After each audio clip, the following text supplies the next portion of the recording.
Shalom, selamat pagi Bapak Ibu sidang jemaat Gereja Baptis Indonesia Kebayoran yang terkasih, yang tentunya sekarang saat ini kita beribadah di rumah. Saya akan menyambut Bapak Ibu sidang jemaat, meskipun kita harus beribadah di rumah, tapi saya percaya dan yakin ini tidak akan mengurangi rasa sukacita kita untuk datang kepada Tuhan. Dengan sukacita yang besar juga untuk pelayan kebaktian minggu ini dilayani oleh kaum wanita Baptis Indonesia Kebayoran dalam rangka memperingati Hari Kartini. Secara pribadi, saya mengucapkan terima kasih kepada Gereja Baptis Indonesia Kebayoran, dalam hal ini Pendeta Radit Irianto selaku Gembala Sidang yang sudah memberikan kesempatan kepada wanita Baptis Indonesia Kebayoran untuk melayani ibadah pagi ini. Mari Bapak Ibu sidang jemaat, kita bersaat tenang sejenak, kita siapkan hati dan pikiran kita untuk masuk pada ibadah pagi ini.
Mari sidang jemaat kita menyanyi dari nyanyian pujian nomor 11, Sembahlah Allah.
Pembacaan Alkitab kita dari Mazmur 9 ayat 2 dan 3.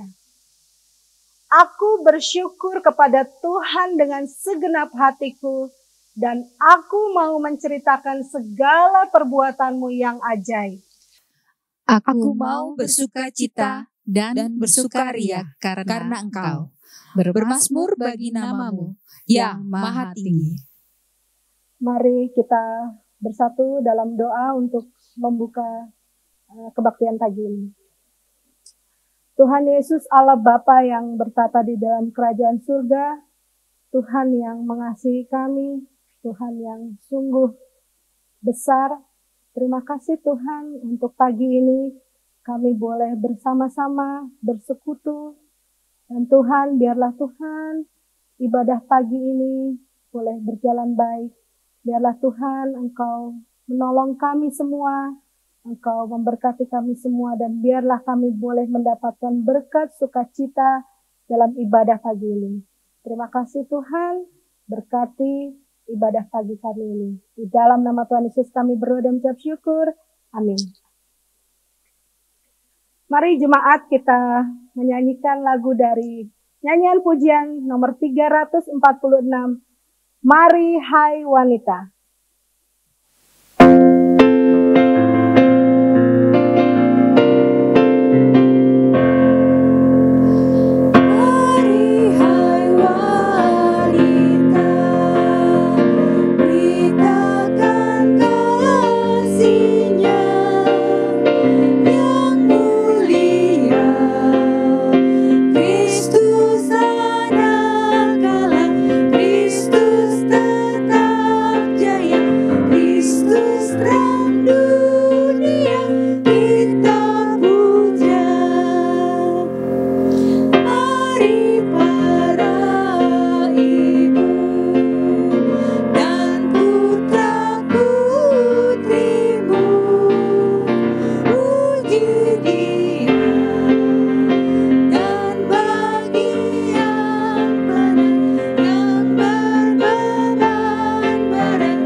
Pembacaan Alkitab kita dari Ester 7 ayat 1 sampai 10 dan saya akan membacakannya.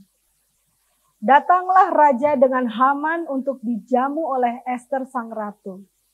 Pada hari yang kedua itu, sementara minum anggur, bertanyalah pula raja kepada Ester, "Apakah permintaanmu, hai Ratu Ester? Niscaya akan dikabulkan. Dan apakah keinginanmu? Sampai setengah kerajaan sekalipun akan dipenuhi." Maka jawab Ester sang ratu, "Ya raja, jikalau hamba mendapat kasih raja, jikalau baik pada pemandangan raja, karuniakanlah kiranya kepada hamba nyawa hamba atas permintaan hamba, dan bangsa hamba atas keinginan hamba. Karena kami, hamba serta bangsa hamba telah terjual untuk dipunahkan, dibunuh, dan dibinasakan. Jikalau seandainya kami hanya dijual sebagai budak laki-laki dan perempuan, niscaya hamba akan berdiam diri. Tetapi malapetaka ini tiada taranya di antara bencana yang menimpa raja." Maka bertanyalah Raja Ahasiweros kepada Ester, sang ratu, "Siapakah orang itu? Dan di manakah dia yang hatinya mengandung niat akan berbuat demikian?" Lalu jawab Ester, "Penganiaya dan musuh itu ialah Haman, orang jahat ini." Maka Haman pun sangatlah ketakutan di hadapan raja dan ratu. Lalu bangkitlah raja dengan panas hatinya daripada minum anggur dan keluar ke taman istana. Akan tetapi Haman masih tinggal untuk memohon nyawanya kepada Ester sang ratu, karena ia melihat bahwa telah putus niat raja untuk mendatangkan celaka kepadanya. Ketika raja kembali dari taman istana ke ruangan minum anggur, maka Haman berlutut pada katil tempat Ester berbaring. Maka titah raja, "Masih jugakah ia hendak menggagahi sang ratu di dalam istanaku sendiri?" Tak kala titah raja itu keluar dari mulutnya, maka diselubungi oranglah muka Haman. Sembah Harbona, salah seorang sida-sida yang di hadapan raja. Lagi pula, tiang yang dibuat Haman untuk Mordekai, orang yang menyelamatkan raja dengan pemberitahuannya itu, telah berdiri di dekat rumah Haman 50 hasta tingginya. Lalu titah raja, sulakan dia pada tiang itu. Kemudian Haman disulakan pada tiang yang didirikannya untuk Mordekai. Maka surutlah panas hati raja. Baik sidang jemaat yang terkasih, tiba saatnya kita akan memberikan perpuluhan dan persembahan kita. Dan sebelumnya kita akan menyanyikan lagu nyanyian pujian dari nomor 299, kita akan nyanyikan semua ayat.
Ayat 6-7.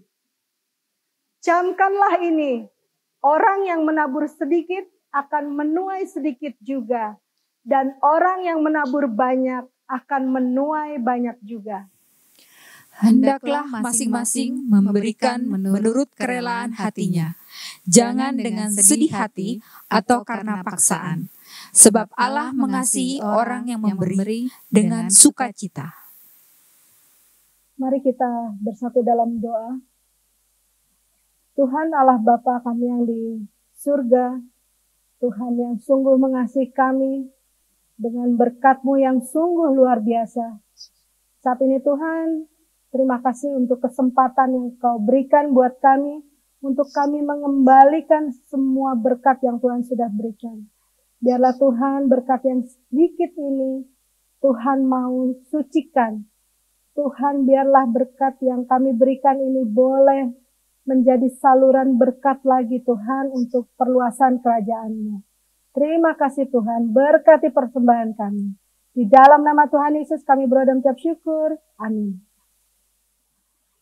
Sebelum kita mendengarkan khotbah, marilah kita persiapkan hati kita dan kita menyanyi dari suplemen nyanyian pujian nomor 615, Aku Hendak Bersyukur.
Shalom, selamat pagi Bapak Ibu Saudara yang ada di rumah.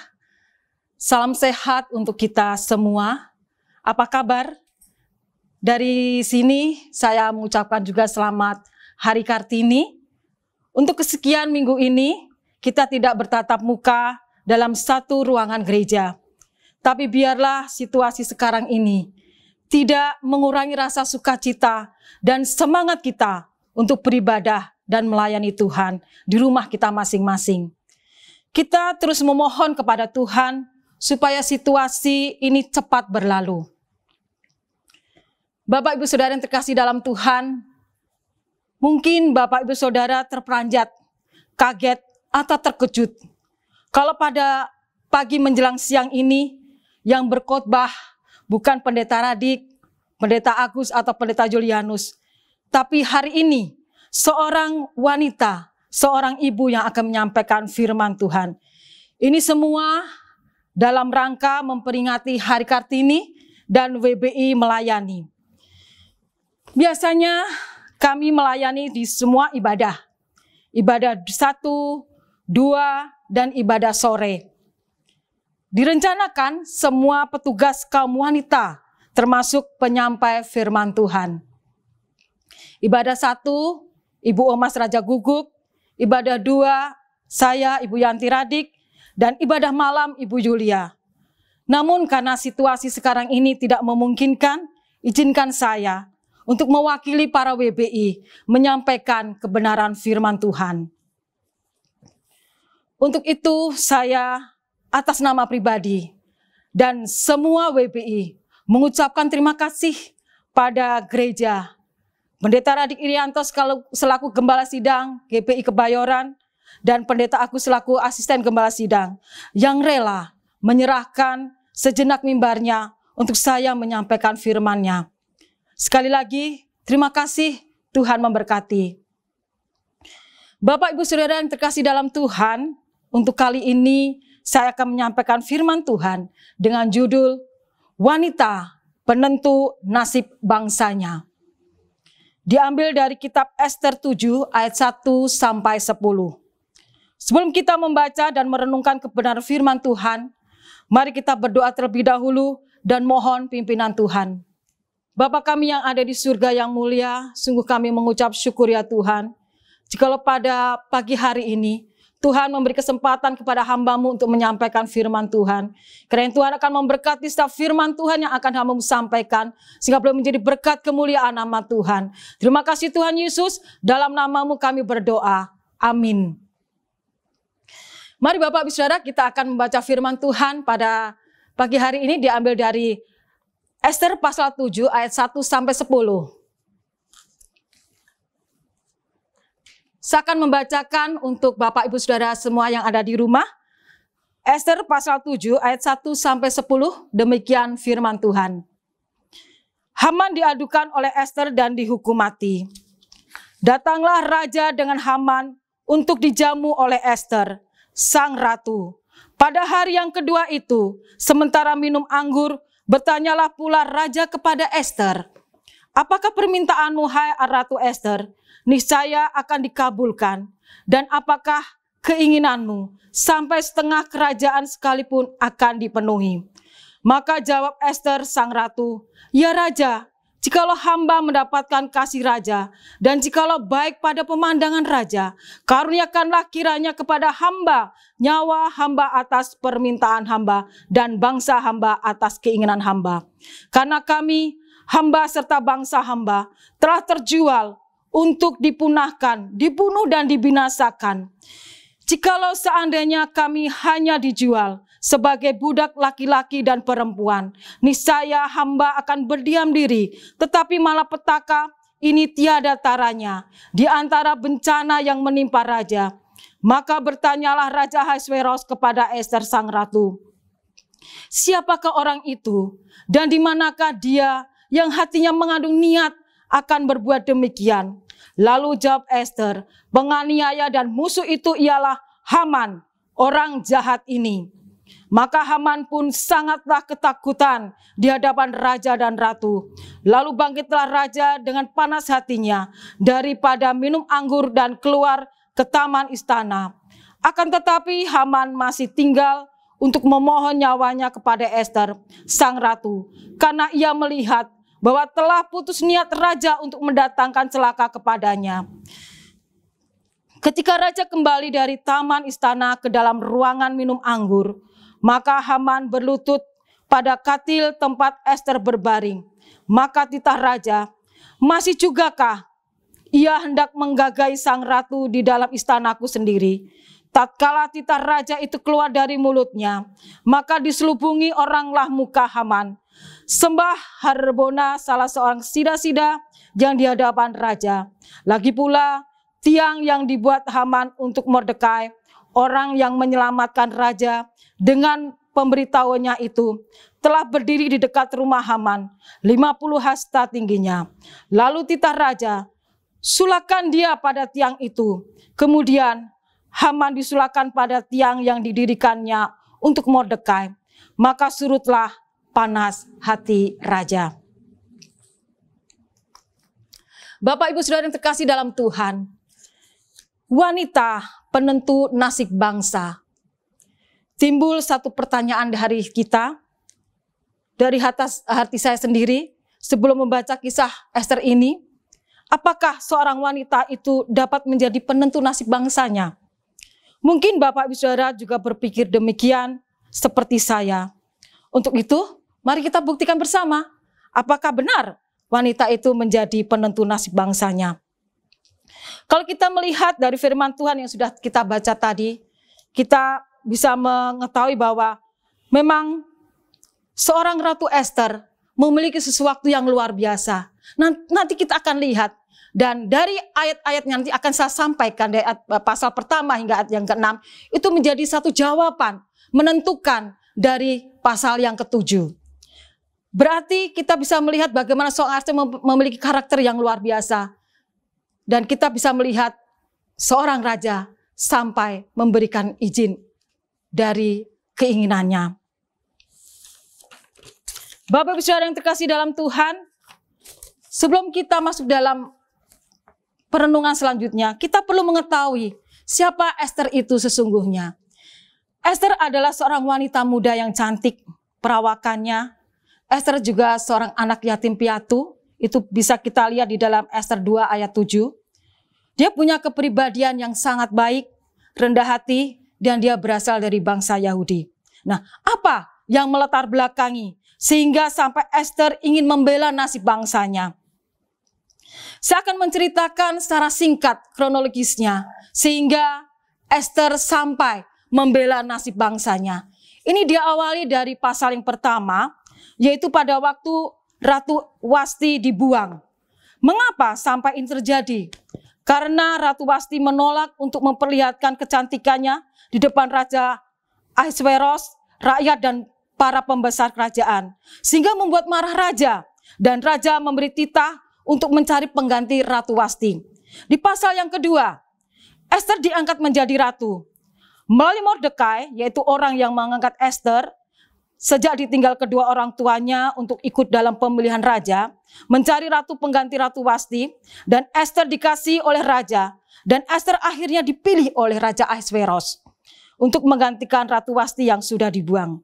Selanjutnya dalam pasal yang kedua ayat 19-22 mengisahkan di mana Mordekai mengetahui persekongkolan Bigtan dan Teres karena sakit hati untuk membunuh Raja Ahasveros, dan niat itu pun diberitahukan kepada Ester yang masih dalam pengawasannya. Dan pada akhirnya ketahuan juga Bigtan dan Teres, dan mereka akhirnya dibunuh mati. Dari pasal yang ketiga, inilah yang menjadi awal seorang Ester, Ratu Ester dalam menentukan nasib bangsanya. Mengapa? Karena dalam pasal 3 ini mengisahkan tentang muslihat Haman untuk memunahkan orang Yahudi, yaitu kebangsaannya Ester dan Mordekai sendiri. Dengan jabatan yang diberikan raja kepada Haman, membuat Haman ingin selalu dihormati. Tapi Mordekai tidak mau menghormati kepada Haman, sehingga timbul sakit hatinya. Dan Haman mencari ikhtiar memunahkan semua orang Yahudi tanpa terkecuali anak, orang dewasa, bahkan harta benda mereka. Itu ada dalam ayat 13. Pasal 4, di pasal ini dikisahkan seorang Mordekai untuk menolong orang Yahudi. Setelah Mordekai mengetahui segala niat jahat Haman untuk membunuh semua orang Yahudi, sehingga membuat semua orang Yahudi bersedih, lalu Mordekai mengoyakkan pakaiannya dan segera datang ke pintu gerbang istana. Dan diketahui keadaan Mordekai oleh dayang-dayang dan sida-sida istana, dan kemudian memberitahukan kepada Ester, dan Ester sangat bersedih hati.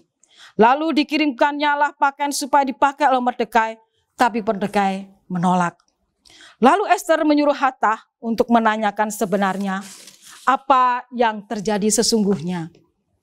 Dan setelah mengetahui seorang ratu, Ester sangat sedih sekali. Karena dia tahu kalau bangsanya akan dihukum, akan dibunuh oleh seorang Haman. Dia segera mengajak berpuasa dan berdoa kepada semua orang Yahudi.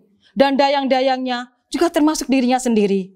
Bahkan seorang Ester, dia rela mati. Dalam pasal yang kelima, Ester memberanikan diri untuk menghadap raja. Meskipun sebenarnya berlawanan dengan undang-undang. Tapi berkat doa dan puasa, ada keberanian. Dan dengan doa puasa yang dilakukan oleh semua orang Yahudi, Ester dan dayang-dayangnya, akhirnya raja mau menerima kehadiran Ester. Itu ada ayat di dalam pasal 5 ayat 3. Inilah yang menjadi jawaban dari kisah Ester yang dari pasal-pasal sebelumnya yang dapat menentukan nasib bangsanya.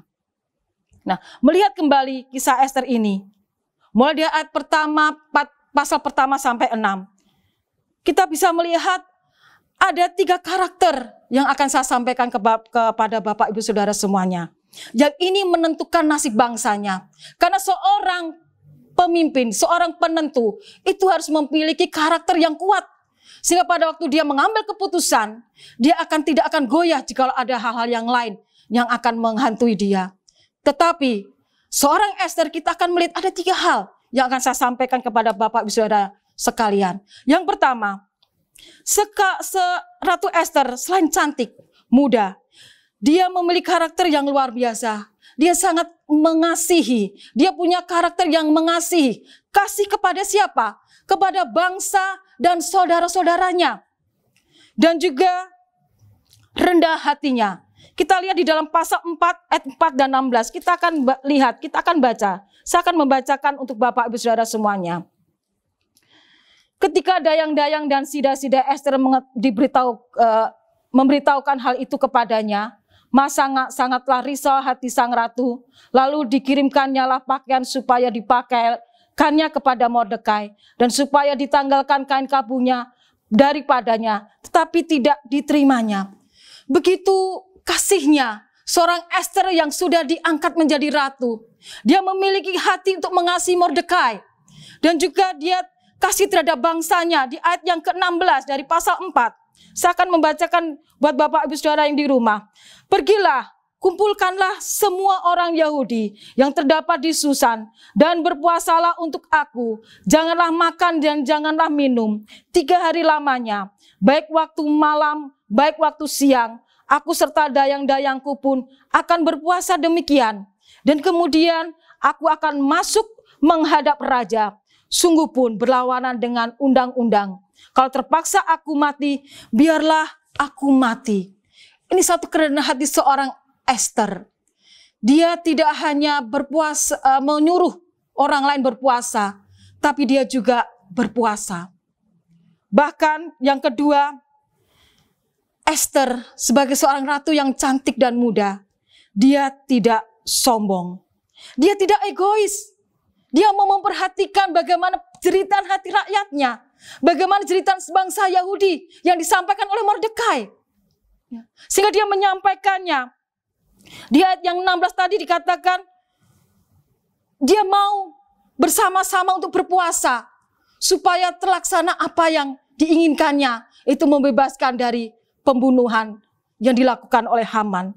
Yang ketiga, dia rela berkorban. Dan dia seorang yang berkarakter berani.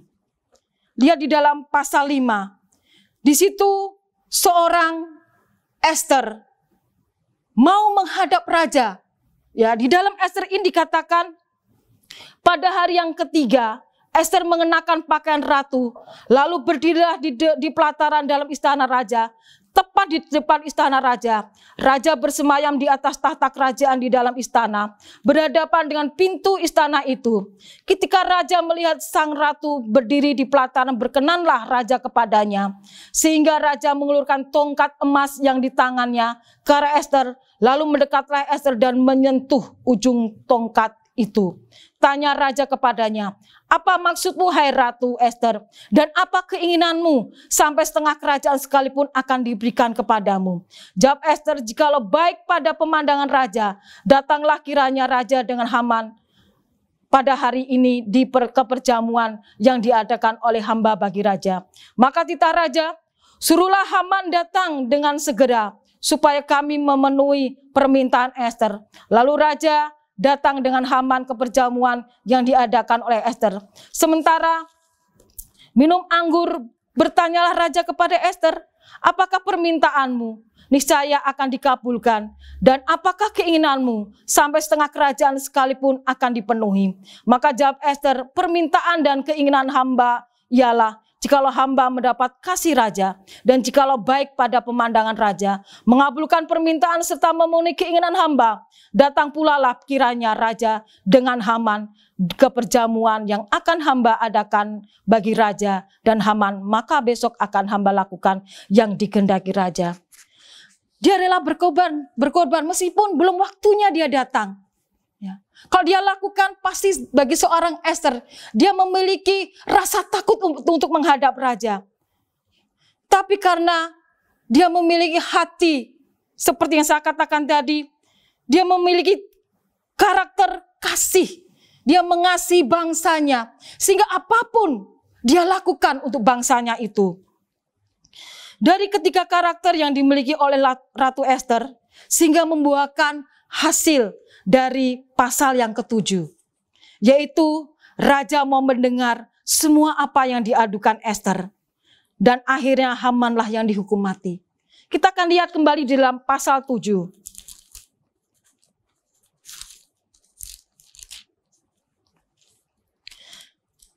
Ada hal yang luar biasa yang dilakukan Ester di situ, dan juga seorang raja dan juga Haman. Ada 3 hal yang menarik di sini. Dari ayat yang kedua, pada hari yang kedua sementara minum anggur, bertanyalah pula raja kepada Ester, apakah permintaanmu hai Ratu Ester? Niscaya akan dikabulkan. Dan apakah keinginanmu, sampai setengah kerajaan sekalipun akan dipenuhi. Ini sesuatu yang luar biasa. Sebagai seorang Ratu Ester yang memberanikan diri untuk menghadap raja. Bahkan dia menyampaikan apa yang menjadi kerinduannya. Kalau kita secara manusia mungkin kita ada rasa takut. Ya. Tetapi berkat doa, puasa, karakter yang dimiliki oleh seorang Ester, dia memiliki hati yang rela berkorban. Karakter untuk mengasihi bangsanya. Akhirnya dia memberanikan diri. Dan pada ayat yang ketiga dikatakan, maka jawab Ester sang ratu, ya raja, jikalau hamba mendapatkan kasih raja, dan jikalau baik pada pemandangan raja, karuniakanlah kiranya kepada hamba, nyawa hamba, atas permintaan hamba, dan bangga bangsa hamba atas keinginan hamba. Ya, ini menunjukkan karakter yang luar biasa. Dia rela berkorban. Ya, nyawa hamba, tidak main-main perkataan sang ratu ini. Tapi inilah karakter seorang Ester. Pada ayat yang berikutnya, karena kami hamba serta bangsa hamba telah terjual untuk dipunahkan, dibunuh dan dibinasakan. Jikalau seandainya kami hanya dijual sebagai budak laki-laki dan perempuan, niscaya hamba akan berdiam diri. Tetapi malapetaka ini tiada taranya di antara bencana yang menimpa raja. Maka bertanyalah Raja Ahasuerus kepada Ester, sang ratu, siapakah orang itu? Dan di manakah dia yang hatinya mengandung niat akan berbuat demikian? Lalu jawab Ester, penganiaya dan musuh itu ialah Haman. Orang jahat ini Maka Haman pun sangatlah ketakutan di hadapan raja dan ratu. Lalu bangkitlah raja dengan panas hatinya daripada minum anggur dan keluar ke taman istana. Akan tetapi Haman masih tinggal untuk memohon nyawanya kepada Ester sang ratu, karena ia melihat bahwa telah putus niat raja untuk mendatangkan celaka kepadanya. Dari ayat ini saja kita sudah melihat bahwa karakter Ester memang sungguh luar biasa. Ya, dia memiliki hati yang mengasihi bangsanya. Dia tidak sombong, dia rela berkorban. Ya, meskipun resikonya sangat besar dihadapinya. Sebagai seorang penentu, harus memiliki karakter yang kuat. Sebagai seorang pemimpin, dia harus memiliki karakter yang kuat supaya bisa memberikan sesuatu yang dapat dipercaya. Dan dalam hal ini adalah raja. Sehingga apa yang disampaikan oleh Ester diterima oleh raja, dan semuanya itu karena kasihnya Ester kepada bangsanya. Karena dia memiliki hati yang rendah, dia memiliki hati yang rela berkorban, dia memiliki karakter yang tidak sombong. Meskipun sebagai seorang ratu, dia tetap mengingat bangsanya dan termasuk pamannya yaitu Mordekai. Ini sungguh luar biasa Bapak Ibu Saudara, dan kita patut bersyukur memiliki seorang Ester dalam tokoh gereja dalam Alkitab. Dan kita harus bisa melihat bahwa semua apa yang dilakukan oleh Ester, karakternya itu mendukung dan menolong di dalam dia mendapatkan jawaban dari seorang raja. Jadi pada akhirnya terjawab sudah pertanyaan kita. Apakah wanita itu bisa jadi penentu nasib bangsanya? Tentu bisa. Seorang wanita pun bisa menentukan nasib bangsanya kalau wanita itu memiliki karakter seperti Ester. Kepada bangsanya dia punya hati yang mengasihinya, jiwa patriotik yang sangat tinggi.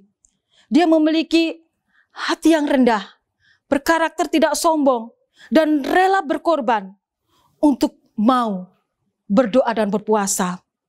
Dan satu hal, dia rela mati demi bangsanya. Kita juga perlu ingat bahwa di negara kita juga ada wanita-wanita pejuang-pejuang bangsa. Seperti Ibu R.A. Kartini, ada Dewi Sartika, ada Jut Nyadin, juga ada Marta Christina Tiahu. Juga mungkin ada wanita-wanita lain yang bisa menentukan nasib bangsanya. Bapak Ibu Saudara yang terkasih dalam Tuhan, kita semua bisa meneladani Ester. Kalau kita ingin menjadi penentu nasib bangsa kita mau menjadi penentu dalam keluarga kita harus memiliki karakter seperti Ester.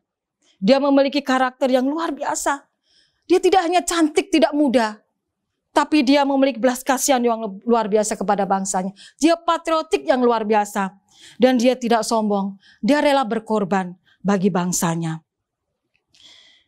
Dengan situasi seperti sekarang ini, kita dituntut untuk memiliki jiwa patriotik Bapak Ibu Saudara yang tinggi untuk mengasihi bangsa kita.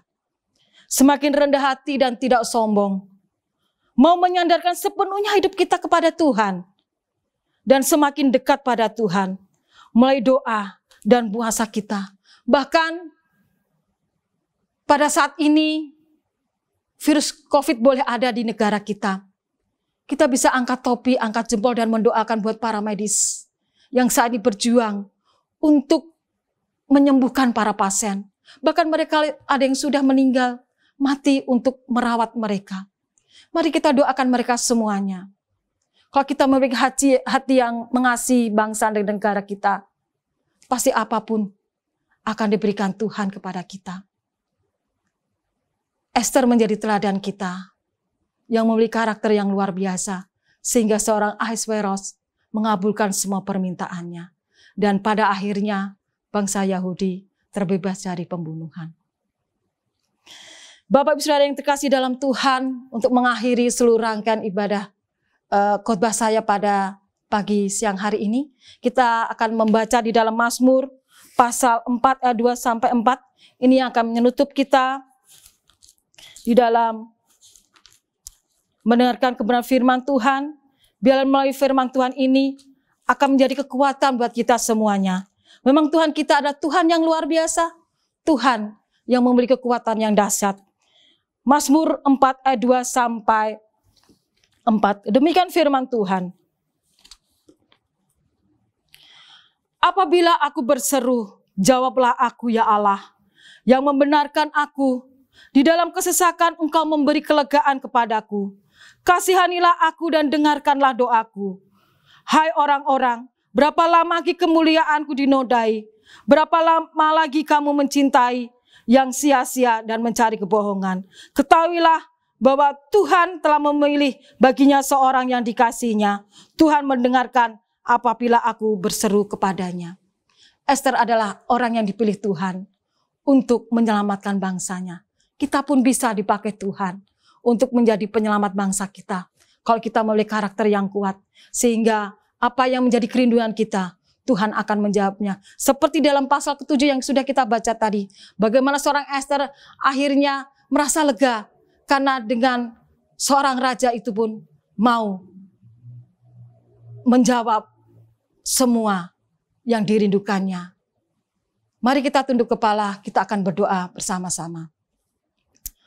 Bapa kami yang ada di surga yang mulia, sungguh kami bersyukur Tuhan, karena pada pagi siang hari ini, Tuhan memberi kesempatan hamba-Mu untuk menyampaikan kebenaran firman Tuhan tentang karakter seorang Ester.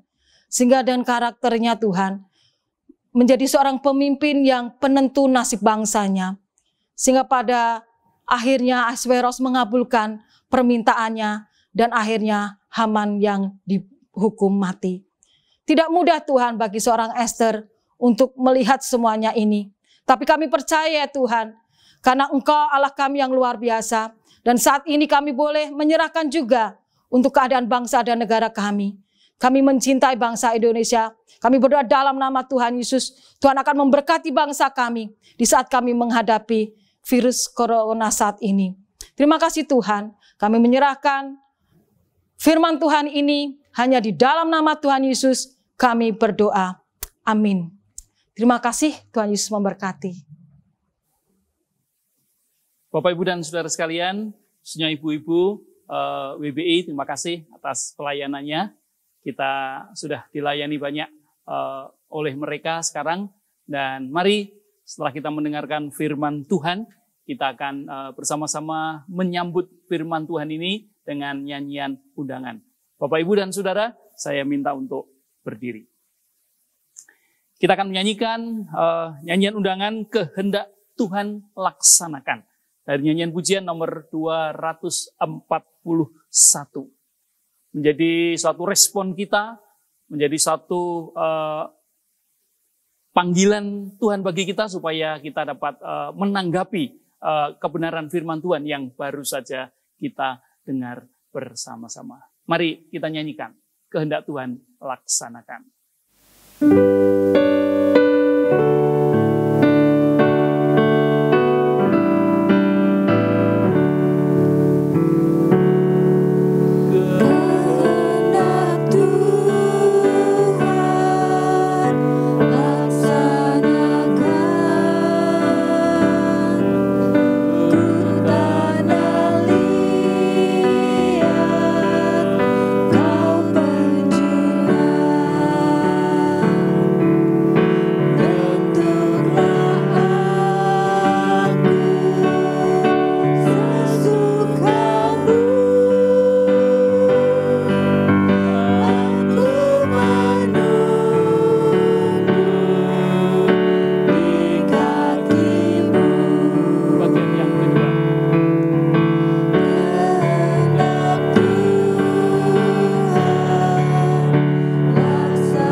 Merenungkan apa yang sudah Tuhan firmankan kepada kita hari ini.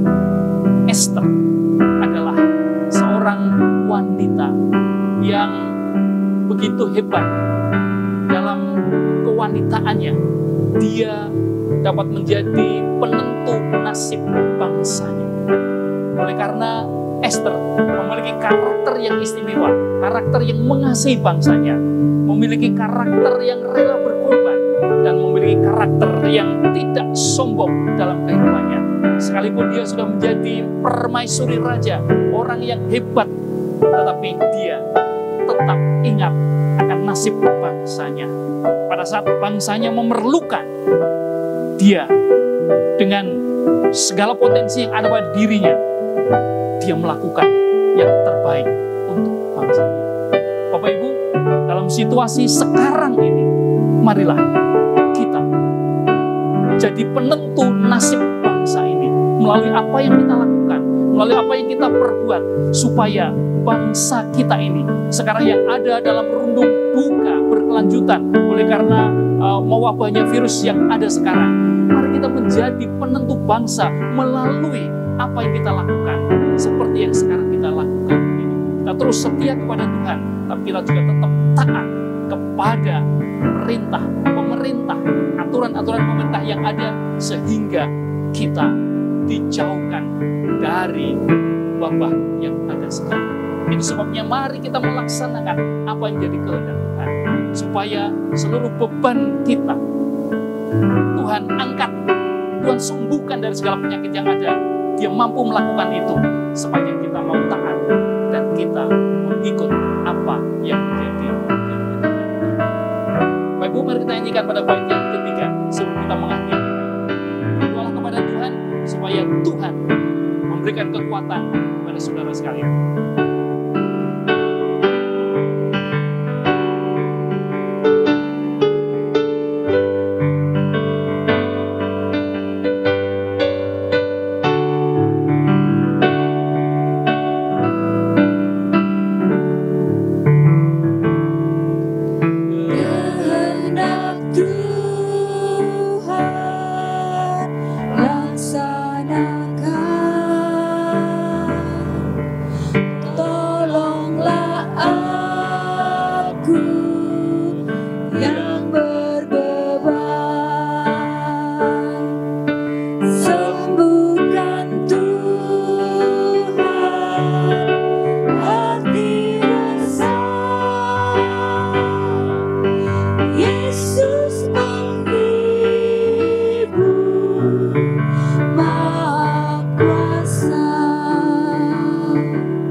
Bapa Surgawi, kami bersyukur oleh karena hari yang istimewa ini. Tuhan perkenan kami menikmati berkat-Mu yang indah. Melalui seluruh rangkaian ibadah kami dari awal hingga pada menjelang purna ini. Kami menikmati berkat yang luar biasa. Terima kasih ya Tuhan, Engkau baik. Engkau sudah menyatakan kehendak-Mu kepada kami. Maka kami siap untuk melakukan yang terbaik bagi kemuliaan nama Tuhan. Bapa, pada kesempatan yang indah ini kami berdoa untuk situasi, kondisi bangsa kami yang sangat kami kasih ini. Sekarang ini kami semua ada dalam keadaan yang kurang tenang, dalam keadaan yang kurang menentu oleh karena mewabahnya virus corona yang ada ini. Tuhan, kami percaya Engkau melindungi kami. Kami percaya Engkau menjaga kami. Dan kami percaya Engkau tidak pernah meninggalkan kami. Dan keyakinan itulah yang membuat kami terus hanya berserah kepada Tuhan. Karena keyakinan kami bahwa Engkau adalah Allah yang Maha Kuasa. Allah yang mampu melakukan perkara-perkara besar. Dan kami yakin di tangan-Mu lah kami menyerahkan hidup ini. Kami menyerahkan bangsa ini. Supaya bangsa ini akan terus memiliki kekuatan dan ketabahan yang luar biasa menghadapi apa yang ada. Dan kami berdoa di dalam nama Tuhan Yesus. Kiranya Tuhan akan segera berakhir situasi yang demikian ini. Tuhan akan usir segala virus-virus yang ada di sekitar kami. Kami merindukan Tuhan, semuanya akan secepatnya bisa berlalu. Tuhan, kami menyerahkan saudara-saudara kami, bangsa kami yang sekarang ini sudah dinyatakan positif kena COVID-19. Kami menyerahkan ke dalam tangan kuasa Tuhan. Beri mereka ketabahan, beri mereka kekuatan, beri mereka keyakinan. Tuhan pasti sembuhkan, Tuhan pasti tolong. Sehingga pada saatnya pasti mereka akan sembuh kembali. Kami ikut berduka. Ada beberapa di antara saudara-saudara kami oleh karena wabah virus ini sudah kehilangan orang yang dikasihinya. Tuhan beri penghiburan, Tuhan beri kekuatan. Terlebih ya Tuhan, sekarang ini kami mau berdoa secara khusus untuk situasi sekarang ini, para pejuang pahlawan bangsa, khususnya mereka yang bergerak di garis depan, para dokter, para perawat, dan para tenaga medis, para medis yang lain yang ada. Tuhan beri kepada mereka semangat terus, supaya mereka tetap dapat melayani masyarakat sesuai dengan apa yang harus dilakukannya. Karena kami tahu Tuhan, mereka adalah orang-orang hebat yang mampu menolong dan dapat menenangkan para pasien-pasien yang sudah ada. Dan kami juga menikmatinya. Berkati semua ya Tuhan. Terima kasih. Kami menyerahkan ya Tuhan, anak-anak-Mu, anggota gereja ini yang sekarang sedang dalam keadaan sakit. Apakah sakit di rumah atau sakit di rumah sakit, atau dalam keadaan mungkin masih aktif dalam kehidupan sehari-harinya. Tuhan akan menolong mereka, menjamah mereka. Tuhan akan menyembuhkan mereka dengan kuasa-Mu. Sehingga sungguh pengalaman-pengalaman baru dirasakan mereka, menikmati kesembuhan yang datangnya dari Tuhan. Terima kasih Bapak, terima kasih. Pada akhirnya Bapak, pada kesempatan yang berbahagia ini, kami mohon ampun Tuhan atas dosa dan kesalahan kami, kekurangan kami, ketidakpercayaan kami, bahkan kadang keraguan-raguan kami akan kuasa Allah. Sehingga terkadang kami melakukan hal-hal yang tidak berkenan di hadirat Tuhan. Terima kasih Tuhan atas pengampunan-Mu. Pengampunan-Mu sempurna dan kami bersyukur Engkau menyucikan dan menguduskan kami. Terima kasih ya Tuhan. Pada akhirnya Bapa, kami menyerahkan saat kami akan mengakhiri rangkaian ibadah kami. Ibadah yang berbahagia saat ini. Apapun yang akan kami lakukan, apapun yang akan kami kerjakan setelah ini, Tuhan pimpin sertai kami. Terus jaga dan lindungi kami, supaya kami semua dapat menikmati sukacita demi sukacita yang datangnya dari Tuhan saja. Terima kasih ya Bapak. Terima kasih. Bapak, Ibu, dan saudara-saudara yang dikasihi Tuhan, mari kita akan mengakhiri ibadah kita. Mari kita akan arahkan hati, pikiran, dan roh kita kepada Allah. Dan terimalah berkat Tuhan ini. Kiranya damai sejahtera yang melampaui segala akal dari Allah Bapa, kasih karunia, anugerah Tuhan Yesus Kristus, serta persekutuan Roh Kudus, menyertai Bapak, Ibu, dan saudara-saudara sekalian, memberkati Bapak, Ibu, dan saudara-saudara sekalian, menjaga, melindungi Bapak, Ibu, dan saudara-saudara sekalian dari berbagai macam ancaman, dari apapun juga, hari ini sampai selama-lamanya. Amin.